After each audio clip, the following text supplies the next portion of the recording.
Voilà, c'était les variations sur un thème rococo avec Okugamu à la baguette.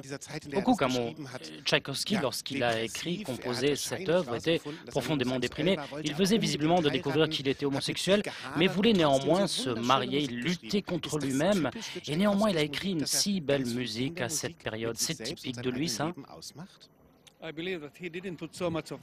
Je ne pense pas que Tchaïkovski projette tant que ça de sa personnalité dans sa musique. Si l'on songe à ses ballets ou à ses symphonies, même la fameuse numéro 5 qui est supposée être son autoportrait, c'est une excellente composition, mais ce n'est pas vraiment un autoportrait. C'est la musique à l'état pur. Je pense que Tchaïkovski se cache. Il ne se révèle pas dans sa musique. Il garde ses secrets. Et ce secret, on n'arrive pas à l'entendre dans sa musique? Il y a des spécialistes qui l'affirment. Ils disent qu'ils savent trouver ce secret. Mais d'un point de vue strictement musical, je ne pense pas que cela vaille la peine d'aller chercher ce secret.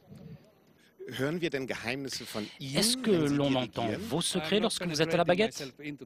Ah non, pas du tout. Je ne me projette pas du tout dans la partition. Je me concentre sur la musique. Bien entendu, le personnage de Tchaïkovski est toujours présent quand on interprète ses œuvres. Mais je n'essaye pas de me projeter ou de créer un tableau absurde de Tchaïkovski.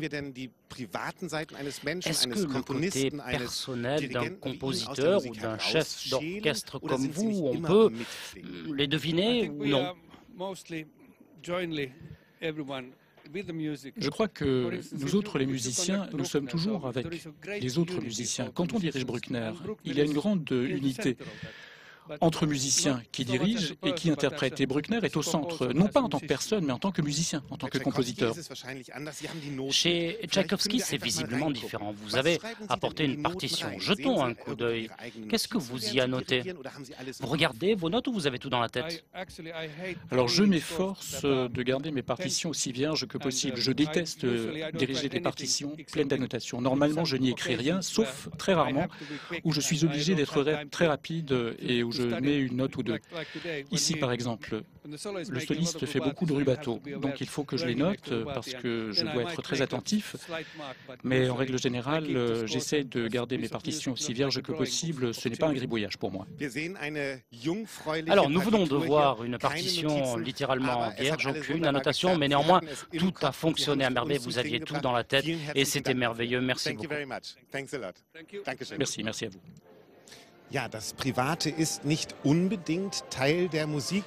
vie personnelle, privée, n'est pas forcément ce qui va avec la musique, c'est Okugamu qui nous le dit. Mais on voit bien ici, sur cette journée consacrée à la musique russe, que la vie personnelle et le contexte politique font quand même partie de l'œuvre musicale de la plupart des compositeurs.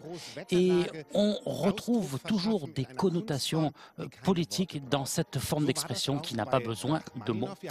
De même chez Rachmaninov, que nous connaissions, puisque nous avons tous connu les cloches. Les cloches ont été écrites avant la révolution d'octobre. Et c'était là aussi une révolution, puisque les partitions ont connu une révolution avant la révolution bolchevique et politique. Rachmaninov lui-même a fui.